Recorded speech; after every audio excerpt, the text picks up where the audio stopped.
and without impacting my performance individually as well. So like being able to still be active and study on my B-bomb site or you know, those part of the games. I have just 2 questions and then I'll leave you alone. I'm very sorry. Niak, Jerome, the manager, coach, I'm sorry. Just left on the phone. I think I know you're watching. He's probably just messaging me right now, pissed off, but I'm sorry about it. Nell has another question. And this guy, again, I don't know if he makes smart questions, but at least he sounds like he makes smart questions. Yes. He's asking in regards to a name that I've seen over and over in Reddit, and I've been pitched about him. I've been, you know, it's a name that's been part of many conversations in which I've been a part of. Okay. And Ziwo, what do you think about this up-and-coming guy that everyone talks about? Right. I think first off, he's an excellent player from what he showed. You know, there are a lot of people that are accusing him of like cheating, not being legit, all that kind of stuff. To be fair, again, like as long as nothing happened, you know, you don't know, you never know. Like there is no proof that he is cheating, right? So like I will go to that basis. Like he is a good player, and then on the other hand, I think he's a bit too young. Where back in the days, in Source, it was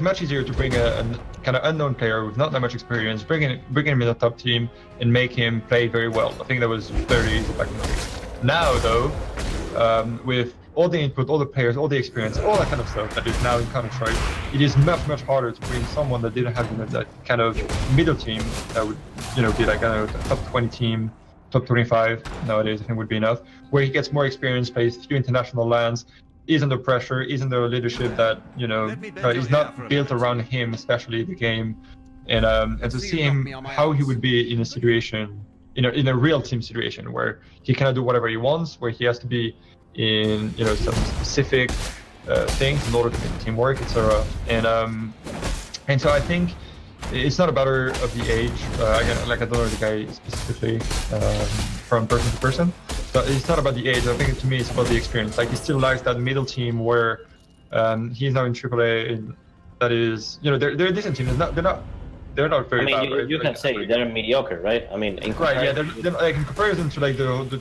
CS as a whole, they're like not there. Like, I think they're still like a middle ground, and then you have the top teams, right? So like I think he just needs that middle ground team, and if he keeps on playing that well there, then surely he's going to be one of the greats of Counter-Strike and French Counter-Strike, because what he has shown with that experience, his positioning, his headshots, his calm, all that kind of stuff, he has everything it takes, you know, to just be excellent. And I'm really looking forward to see how he's going to develop, how good he's going to get, and how far he can get in the future, because I mean, he has, like, from an external point of view, without knowing him in game, he has what it takes to become excellent. And again, looking forward to see how he's going to develop, how good he can get in the French scene. All right, very good. Well, last, very last question. Sure, go ahead. Another one from Nell. Of course, we're gonna through all his lists. Yeah, we just feature him here. Everybody just follow at Nell and Direct. Exactly. And free advertisement. He's gonna be so happy about that. I'm gonna rephrase his question. I don't like his question. But take that. We had Smith as head coach. I'm not gonna ask you what do you think he could improve on, or what do you think was bad, or whatever. Of course, I'm gonna be asking you about Jerome directly. Jerome will be the head coach of the team. He will be behind you in official games. What do you think Jerome can bring to the team that will help the team succeed? Even though Jerome may not be, again, a analyst of the game or have deep knowledge about the game per se. Yeah. There are going to be two things. So what's going to happen is that we're not going to have a 3-person staff anymore. So it's going to be down to 2. The two things that are going to happen is that so Jerome Niak is going to have an approach that's more going to be towards mentality, professionalism, respecting some rules in and out of the game. You know, that part, the more like mental part of the whole roster, like having everybody on the same page, having people talking to one another correctly and like have normal discussions, like elaborate discussions about Counter-Strike, etc. So all that stuff. And on the other hand, there's going to be Niklas and KJ that is going to be working with me more into the direct approach of Counter-Strike, so like the pure Counter-Strike facts, statistics, working with them, putting them together, creating the right approach of the game, putting every player in taste where they want to, etc. So those are going to be the two very different things, approaches that they will have, although everybody's going to work together, right? And so that's kind of the plan moving forward with that roster, that staff that we know all for a long time, and how they're going to be a part of building the team forward and being good on the long term. Okay, very good. For what it's worth, from own experience with Jerome, he's been fantastic, and from my own experience again, when we had the team with Scream, with Shocks, etc., he was incredibly helpful. On the mental side especially. It was probably one of our biggest weaknesses for 2017, keeping the mental up, making sure we don't tilt out of the face of Earth, which happened a few times. It did. And I want to give you an opportunity to speak to the fans about anything you want. You want to speak about Toblerone, anything really, just feel free. You have 97.3 seconds. 97.3, all right. First off, all right, some people are probably going to be disappointed that we didn't touch, me personally, with you about like past rosters, like things that didn't go too well, and why those changes happen, etc. I think it's going to be a part that is going to be more the rough shots, because I think that's going to be much better in that sense, where he would have his insight for why he didn't feel comfortable playing and moving forward with that roster. And so first off that, and second off, well, I've seen a lot of things are going to need these free to say whatever they want, but thanks for the people that trust me and us all as a team, to me as a leader in the team, to do the right things and move forward, do something, bring back greatness in Counter-Strike, and bring back G2 to the top. And that's our plan. I mean, that's the other thing. That's the only reason why we do it. I want everything for victory, for success, whether it's for me or for the whole roster and G2, the organization. So thanks for the support. We'll be in action soon. We're starting as soon as I quit this podcast. We start working. That's definitely happening. And I mean, looking forward to the future. I think it's going to be very interesting. All right, thanks, Nathan. You've been awesome. Thank you for having me. Have a great start of the week, and let's meet throughout this week with the team. For sure, yeah. All right, man. Definitely. Thanks very much, bro. And, thank you. See you guys soon. For everybody else, we have Richard Shocks, in about 2-3 minutes. So let's do something. I actually need to get another one of these, because everyone knows how good is drinking soda while you're hosting a podcast. 2 minutes break, 3, 2, 1, production, don't fuck me up.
mounted the summit of the empire. Not a Hello, bad everyone. We are back. Am I muted? No, I'm not muted. Good stuff. Good stuff. Production quality on point. Podcast number 1 with G2 Esports and Carlos R, your host. We spoke with Nathan MBK for about an hour. You know, we made a few good questions and he made a few good answers. Looking forward to the future. But now we have the other side of the coin. Do you want not a cockroach? We have the man himself, the legend. Again, I'm not an expert in Counter-Strike, but he's my absolute favorite player, and I've watched enough throughout the last 3 years. I want to introduce you guys to Richard Papillon. You see my French? My wife's French. Hello everyone, hello Carlos. How is it going, my man? Pretty good actually. I'm taking care about the bench, so it's going pretty cool. Taking care of the bench, warming it up. Exactly. That's funny. That's funny. You know, you need a good pair of balls to actually, take that as you're taking it, because you know this year was full of ups and downs, and you know, one could argue if looking from the outside that they were not your fault, and some people could argue that they were. And I think it's a perfect opportunity that you and I speak today and try to get into the whys, into the ins and outs of why everything happened. I repeat, you can be as transparent as you can. There's nothing, at least from G2 side, there's nothing you need to hide or anything. You can just be as forthright as you think you can be or want to be. So with that, let's get started, all right? Yeah, sure, let's go. What are you right now, by the way? Where are you living right now? I'm at home. I'm at home near to Marseille. Okay, near Marseille.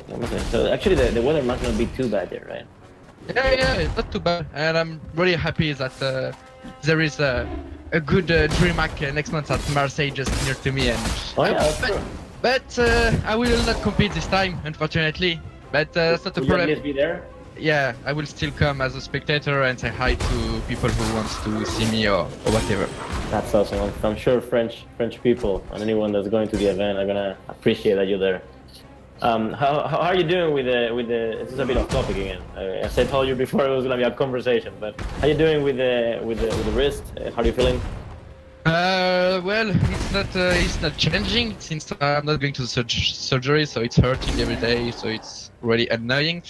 But it's going on Friday now, so it's like 4 days left. So hopefully everything is going to be good. It's a bit stressful because like someone is gonna touch my hand, you know, and taking a surgery on it.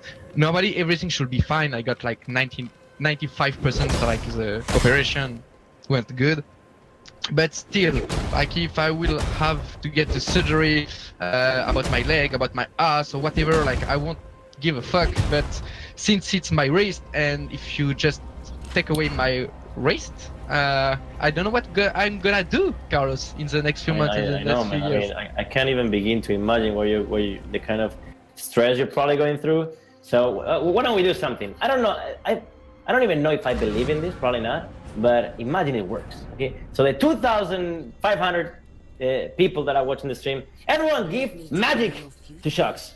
The positive magic, so his wrist operation goes 100% right, and he gets back on track as the best player in the motherfucking world. I can assume I will. Well, man, that was... I'm not gonna lie. When I learned about this, I felt incredibly. I mean, I know it's not the case, you know, and I know we are about the same age, or I guess we are very close. But I do feel in many ways as a dad figure with you, just because of everything we went through. And when I learned about this, man, I had one of the worst days, like in the last years by far. I was feeling so bad about it, just because I was trying to be empathetic with your position when I was a player myself. Imagine that would have happened to me, and I just can't. Like, you're being incredibly mature and kind of balanced, to be honest, considering what's at stake. And believe me, man, I have production telling me things. Believe me, man, we are incredibly optimistic on your future. I've read everything I could about this surgery, and it just looks good. It just looks good so far. Best of luck with the doctor, best of luck with everything, and best of luck with the whole procedure. Thank you. All right, so let's get started. 2017, even before, before 2017, you were playing with RPK, with Scream, with Smith in your team, with Buddy. How do you feel with that team, and what made you believe that changing it would give you better results, despite having gone through pretty high levels of success in 2016? This team honestly was one of the best team as a human being I had in all my career, because RPK, Scream, Buddy, and Smith is some person like it's really easy to deal with, and we had a lot of fun together, and everything was really good. When it came to the game, we had a really good period when I took the lead. We make a really good run at ESL Proling, going to a best of 5 against Luminosity Gaming. It was, I think, at this period. Then winning the ECS, and I think what cost us a lot with this team is the break, because we took like 1 month break. Plus, RPK had some ears problem where he could not go to the E-League playoffs, so we had to play with Fux as stand-in. So like we didn't play as a team for like 1 month and a half, which is like way too much. And when we came back after, like we were kind of lost, like how do we play CS together and stuff. So it was a really hard period, and I just think like I didn't have that enough experience that I have today, especially as a captain, because it was my first team being a red captain, and I wanted to make change because in my opinion we had some players such as RPK, for example, and like we had several problems. Like RPK didn't play the game enough, he was not enough trying to improve himself, so I could find like he needed to step up and he was putting the work for it, so that was a problem. Scream began to like being hard to control, as a player, when you're trying to tell him you should do this, you should do this. When you start winning events, there is some players like who start getting a lot of confidence, and when it starts, it's really hard as a captain or even as a manager to take them like down, and like everyone need to stay where they are good and to always be humble. Keep their feet on the ground. Yeah, definitely, yeah, that's it. And talking about Smith, I think I personally did a big mistake by forcing him to take the AVP, because since 10 years he never have been that player with his main AVP, who is like a Guardian, a Kenny, as simple or whatever. He always someone who was a beast with a rifle and just took the AVP when he was feeling it, like, okay, I need to take the AVP right now because it's gonna be the good thing. And by forcing him, of course, like he didn't have a good level. Like if you force me to take main AVP, like I'm not gonna be as good as I can be as a player. And then he started to miss, and all was about psychologic and all in his mind, getting all the people trash talking him, even sometimes the commentators during events, and it was a really hard period, and we didn't find the solution just to sort him out about this problem. Taking all in this consideration, I knew that Envy had a lot of problems in their team. They came to me in August or July and wanted already to make some changes, which I was not agree with because we just won like. Wait, they poached you? Who poached you, Richard? I don't remember. Do I have to kill him? No, but I don't remember who came, but they came, and how convenient. And okay, don't worry. And they wanted me to, they wanted to create a team at this time and because we just make a good final in APL, we just winning ECS. Okay, we fell to the major, but we had a fucking hard group, so it was not something like really catastrophic. And with that, like, I didn't want to make any change. I was like, my team at the moment, like, I'm okay with the result and everything is going good. So we'll see maybe later if things like are going bad or whatever. But at the moment, I don't want to do anything. And when I just told you like everything how the post year had been after the vacation, it was really hard and it was in my mind. Like, of course, when you heard name like NBK, KNES, Apex, there is a little voice in your head that say you, damn, if you can work together, like it can be fucking amazing, you know? And today, honestly, I'm not sure like it was the best decision of my life to have made this team, but thing has done. It's like this, so I take it as an experience, and I always never took the look in the past and always go further in the future. You have to grow up every day, you have to take it as an experience every day, and just to be better, and to not do the same mistakes. And just what happens by going with this team is, like, I never played with Kenny, so I didn't know what to expect. Last time I was playing with NBK was like at least 2 years before. Yeah, more than 2 years, so 2.5, something like this. And Apex, last time I played him was in 2010, so like 7 years ago, you know.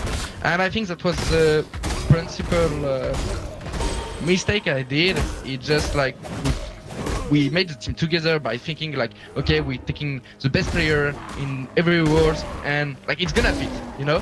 Like 90% of the people of the person who have think like we just found the same. And things are, you never know how is a player or how is a person, since you are not like almost 8 hours a day with the person. Yeah, sharing kind of boot camps and training and etc. That's it, and that's where I think we just should have maybe make a test period for like 3 or 4 months. And I think if we have done this, maybe it would be enough to see like even if like on the paper it's magic, the team just doesn't fit.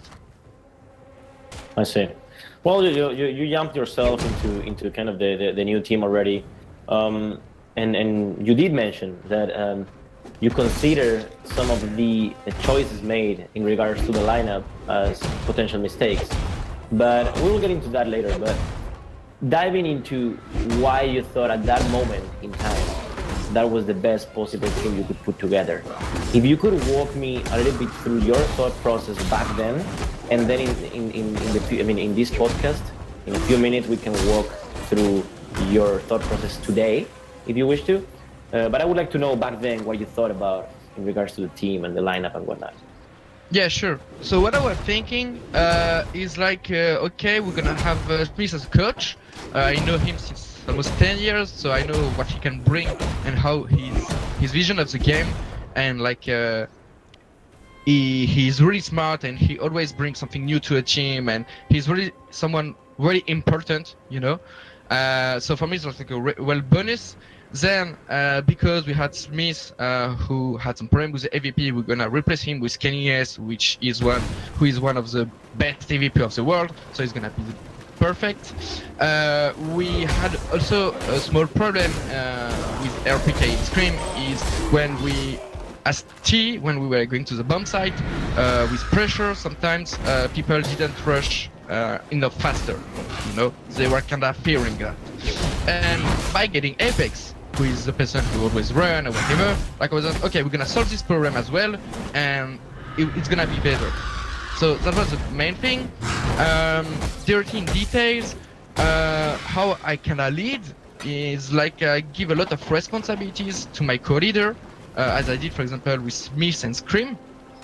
And coming up to taking Apex, it was clear like he's gonna be my co-leader, so he's gonna take care of everything into the mid round, how to take an area. Like basically you in classic you play as 1-3-1, okay?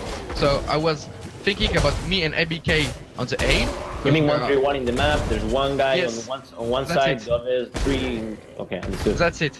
And me and NBK has kind of always been lurker in our career, and I think we are really good lurkers. So we had two good lurkers. We got one of the best AVP in the world. We got the body who is still young, who is gonna learn from Apex and kind of good soldier, you know. And Apex who gonna like manage these three players together, you know. So everything was kind of perfect on the paper. And going up to the CV side, I saw that like giving to Kenny a lot of freedom so he can pick, do what he wants and stuff like this. And getting two supports like NBK and Body, because they kind of play the same style, I would say, as CT. And by getting two support like this on the B side or on the A side or whatever, like the guy who will never rotate whatever happens since the bomb is not planted or whatever, you know, it will give me freedom because I'm a player who needs to move or whatever. Apex same style and Kenny S kinda same style, you know. So that was my fault. Okay, very good. Coming into 2017, we of course had a very tough beginning of the year, and you can, I guess, we don't have to get into it because I guess, you know, the pressure from being called a super team, the expectations were very high in combination with you guys never having played or not lately having played together, plus Smith changing role into a coach and blah, blah. So all those things, I'm assuming, you know, take time.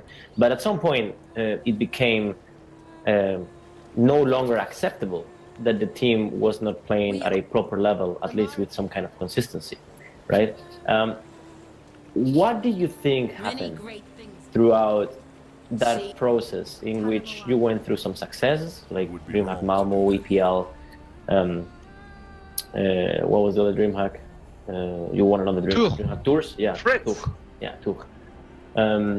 What was the process? What was the difference between those victories in those tournaments and the incredible failures we went through in some other tournaments? And I guess you can also mention, you know, the major, for example, in which we passed the group stage, but truthfully, we didn't expect to lose in 4 or 5. So if you can walk us through kind of all those moments and what, in your opinion, shaped the results in those tournaments, that'd be good. All right. Then I think the whole year we changed a lot of style because we never find a style which can be consistent or which a style where everyone agrees.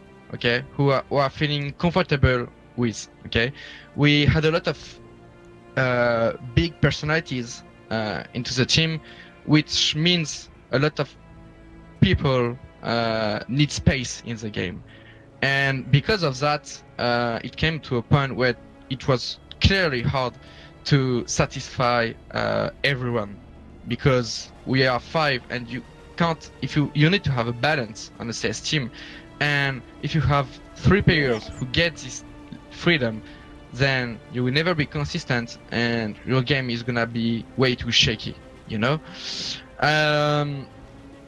I think that's why we changed a lot. I mean, I made a change because I was feeling like, okay, even if we won, like, it's not gonna be good if we continue like that. What I can give you as an example, if the wins we had last year is when I was micromanaging the team as a leader in game. So okay, we won and it was really good and it was good feelings and good wins, of course. But there is 2 points. Like, first, honestly, this is not something how I enjoy playing CS, because before being my job, it's for my passion, and I'm not taking pleasure by micromanaging the team and being like kinda this leader in game who will kinda take care of everything around the map, like everything gonna be good and stuff, like execution, pick, don't pick, like everything, you know. And it's a lot of energy by doing that.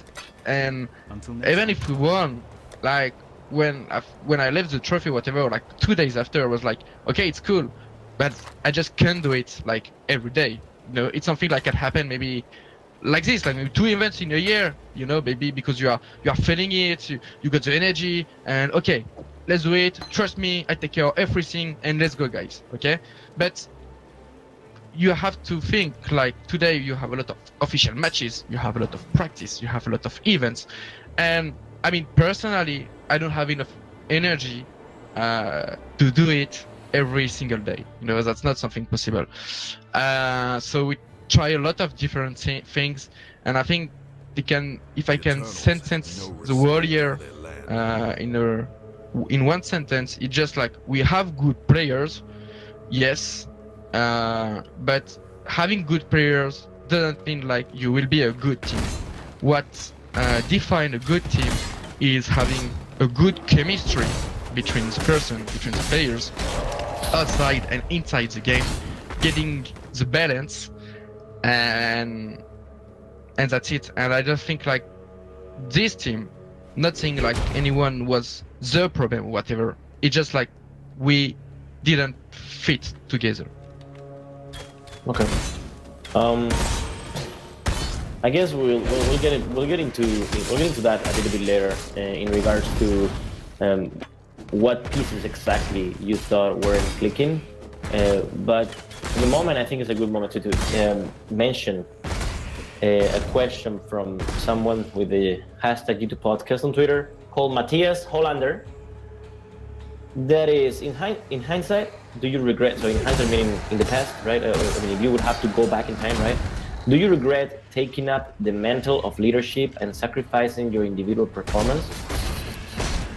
I don't think I regret it, because it came to a point, as for example Nathan today, I just thought like I was really believing in me, and I wanted to pass a new step, you know, because I'm on the CS top level since I'm 15 is way better, and it just came to a point where I just wanted more, you know, more responsibilities, taking more things on my own, and I was really believing in me. Today I can say like I'm kinda, I would say, satisfied with my 2 years.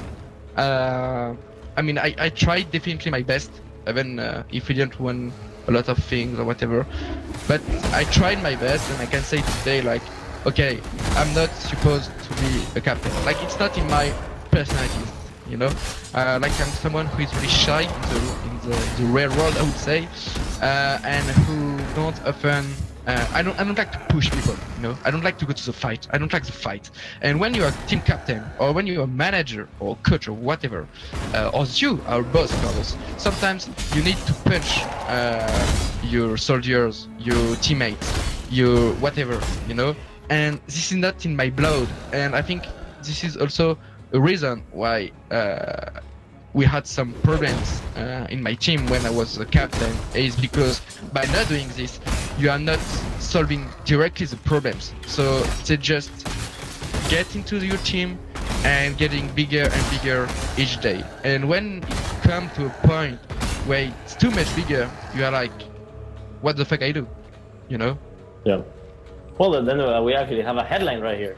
So you don't see yourself captaining teams in the future. You want to go back to the 30-40 bombs that you make us be used to. Yep, I think I like the strategic aspect on CS definitely, and I think I can bring a lot of help to my captain and to my in-game leader, because I'm someone who likes to co-lead the game. And not even that, but especially in the game, like saying him some calls if he needs some help, or you know, things like this. I will always help my leader, even if he wants to go on the server, trying to think together about the strategies. There's no problem or whatever. But I'm not the guy who can take care of the whole team and all the players. Like, I tried, and it was a good experience, but I think I can bring way much as a player than I can as a captain in the team. What do you say, you know, when you're trying to be realistic with yourself, what do you say are your biggest strengths and your biggest weaknesses as both a player, a teammate, and if you want to even get there, a person? Can you say it again, like it's just the beginning? Yeah. So what do you think are your biggest strengths, your biggest weaknesses? In other words, what do you think you're best at or and worst at, both inside and outside the game? Do I start with the good or the bad things? I think it's better to start with the bad. This is a good tactic. Right? Yeah, I think When that's you a go good tactic. someone and you're like, you give the bad news first, and then you end up in a good note, right? All right. Okay, we're gonna try this. More inspiring. Okay, so I'm gonna start with the outside the game as bad things. As bad things. I'm sure we can find some. Of course, I'm not perfect. Wow. No one is Wow. perfect. But no, I think one of my biggest problem outside the game is, as I said in my personality, sometimes it's really hard for me to say things to a person if they're not really close to me. Like, if they're close to me, if they're friends, or if they're family, or even today, Carlos, right? I consider you like kind of close to me. Like, I can be 100% honest, and I won't have any problem by telling what I have on the heart, you know? But when I don't have this feeling with a person, like, it's it's really hard for me to say what I have in my heart right there, you know. I understand. And when I'm not actually, just stopping there. Would you say that you're like, very emotional when it comes down to the people you want to play with and things of that nature? very, I don't know, but emotional, yes, I am definitely. You know, like, even if you see in the real life, you know, I will give you an example. I remember, like, past years, Freiberg did an interview when he said when he was in the school, he was playing in the hockey and he was an attacker, all right, going to the goal. And that's why he was really feeling confident, like going in entry frag on CS or whatever, all right? And in my opinion, like, what makes you your person in the real life, it's also what brings you what you are in the game. You know, you can go